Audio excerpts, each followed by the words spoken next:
Shalom, peuple de Dieu, que la grâce du Seigneur Jésus-Christ de Nazareth soit avec nous. Je suis le prophète Joël de la mission apostolique et prophétique pour le réveil. Et cette mission est basée en Côte d'Ivoire. Et comme le nom l'indique, cette mission a pour but d'apporter le réveil dans les nations, dans la vie des enfants de Dieu en ces temps de la fin.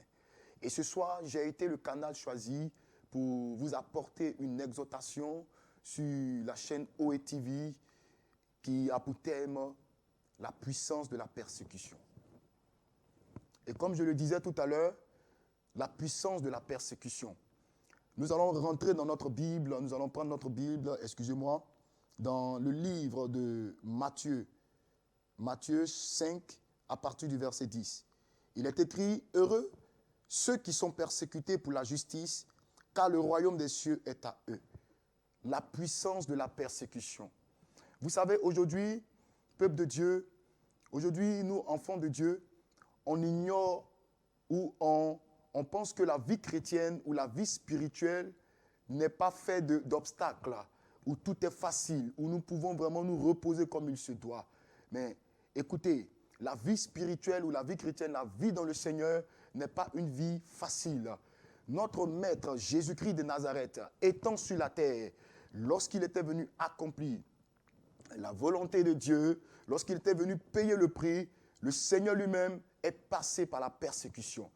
Pourquoi je dis la puissance de la persécution? La puissance de la persécution, parce que s'il n'y a pas de persécution dans votre vie chrétienne, vous ne deviendrez pas un fils de Dieu. S'il n'y a pas de persécution dans votre marche chrétienne, vous ne parviendrez pas à la maturité. S'il n'y a pas de persécution dans votre vie chrétienne, vous ne grandirez pas dans le Seigneur. La persécution apporte l'élévation. La persécution apporte ou emmène la révélation.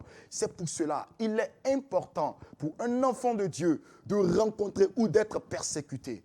Mon frère, ma soeur, toi qui m'écoutes, si tu n'es pas persécuté dans ta marche chrétienne, pose-toi des questions.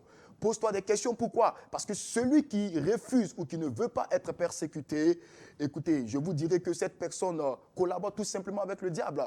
Il n'y a que le diable, il n'y a que Satan qui veut nous faire croire que cette vie spirituelle ou cette vie que nous avons épousée, notre vie, du fait que nous avons donné notre vie à Jésus-Christ, cette vie, nous devons la vivre aisément, nous devons la vivre tranquillement. Pourquoi être persécuté? C'est-à-dire que si nous sommes persécutés, cette vie chrétienne ne sert à rien d'être vécue. Mais nous avons besoin d'être persécutés. Nous avons besoin d'être insultés. Nous avons besoin d'être rejetés. Parce que notre Maître Jésus-Christ a été rejeté. Jésus a dit dans sa parole, il dit, si on m'a rejeté, ils vous rejetteront. Si on m'a persécuté, ils vous persécuteront. Ce qui a été fait au bois sec, il en sera de même au bois vert. Donc, bien-aimés, nous ne pouvons pas être épargnés de la persécution. Nous ne pouvons pas être épargnés de tout ce qui se passe dans ce monde.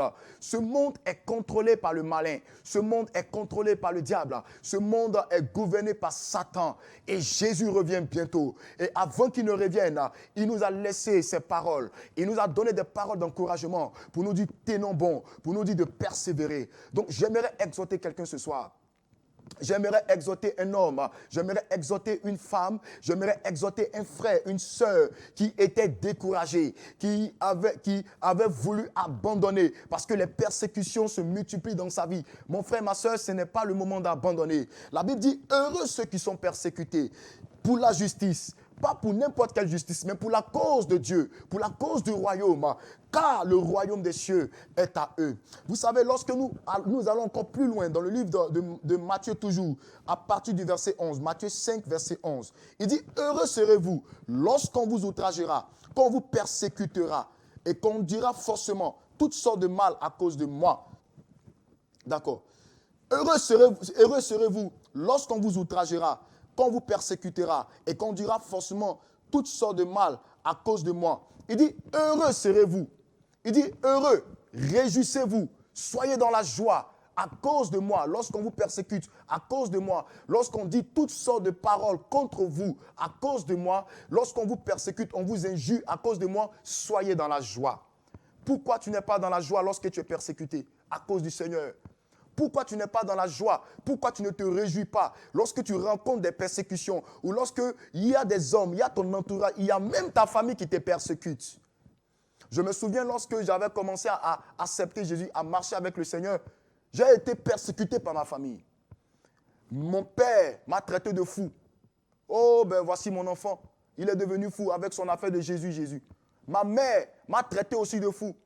Et ma mère a dit même que c'est quelle affaire de Jésus? Tu es rentré aussi dans leur affaire de Jésus. Tu es devenu fou, mon fils. Reviens à la raison. Mais écoutez, lorsque j'ai entendu ces paroles, il y a aussi une parole qui m'a dit dans la Bible que la sagesse des hommes est une folie devant Dieu. Et la folie de Dieu est plus sage que celle des hommes. Si vous voulez chercher à être sage pour les hommes, vous deviendrez fou devant Dieu. Mais devenez fou pour Dieu en l'acceptant, en acceptant les critiques, en acceptant la persécution, en acceptant d'être rejeté. C'est en cela que le Seigneur vous élèvera. C'est en cela que le Seigneur vous révélera. C'est en cela que le Seigneur emmènera la confusion dans la vie de ceux-là même qui vous ont persécuté.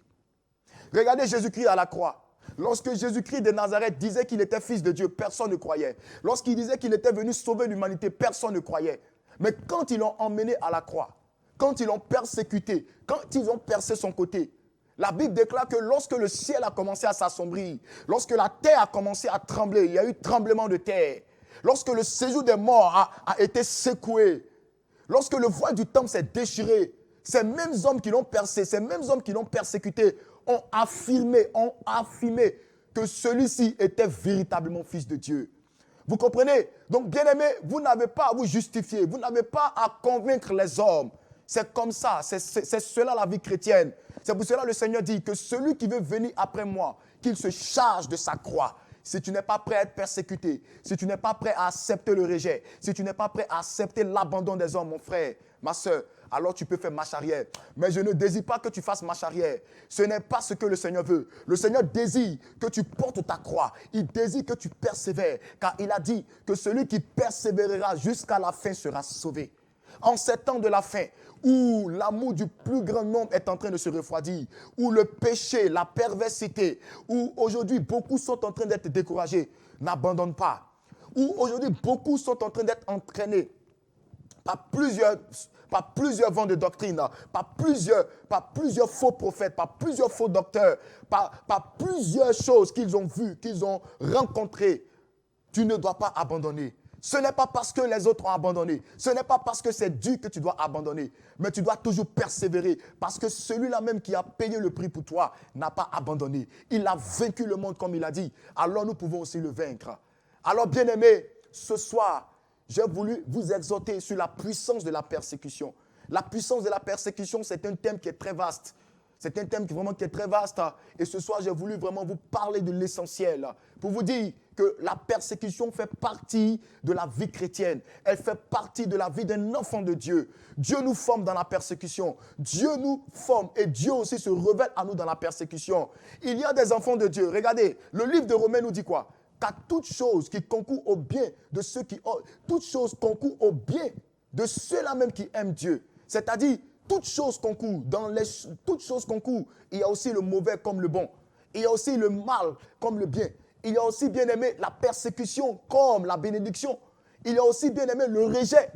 Avant de porter la couronne de gloire, nous devons d'abord porter la couronne de la croix. Nous devons porter la couronne d'épines. Bien-aimés, avant d'être revêtus des vêtements, bien-aimés, de gloire, nous devons porter les vêtements de rejet. Nous devons porter les vêtements d'abandon. Nous devons porter les vêtements, bien-aimés, de crucifixion. Parce que Jésus est passé par là. Tout simplement, Jésus est passé par là. Alors s'il est passé par là, tu dois aussi t'armer de cette pensée. Tu dois aussi accepter ta croix. Tu dois accepter d'être persécuté. Même si tu es persécuté à cause de Jésus, frère, accroche-toi. Même si tu es persécuté à cause du fait que tu n'abandonnes pas ou à cause du fait que tu as déclaré que tu es chrétien, tu as déclaré que tu es enfant de Dieu, tu refuses de te compromettre, n'abandonne pas. Ta récompense est grande, mon frère, ma soeur. Si les prophètes qui ont été avant nous ont été persécutés, ce n'est pas nous, bien-aimés, ce n'est pas nous qui venons après eux, qui n'allons pas subi aussi la persécution. Donc, la puissance de la persécution. La persécution fait partie de la vie d'un enfant de Dieu. Elle fait partie de la vie d'un chrétien. Alors ce soir, accroche-toi, mon frère, ma soeur, garde la foi, sois ferme. Continue toujours de louer ton Seigneur. Continue toujours, parce que la vie chrétienne n'est pas une fatalité. Elle est une vie de joie, elle est une vie de gloire, elle est une vie de bénédiction, mais qui est parsemée par la persécution, par les embûches, par les obstacles, par les épines. Que la gloire revienne au Seigneur Jésus-Christ de Nazareth.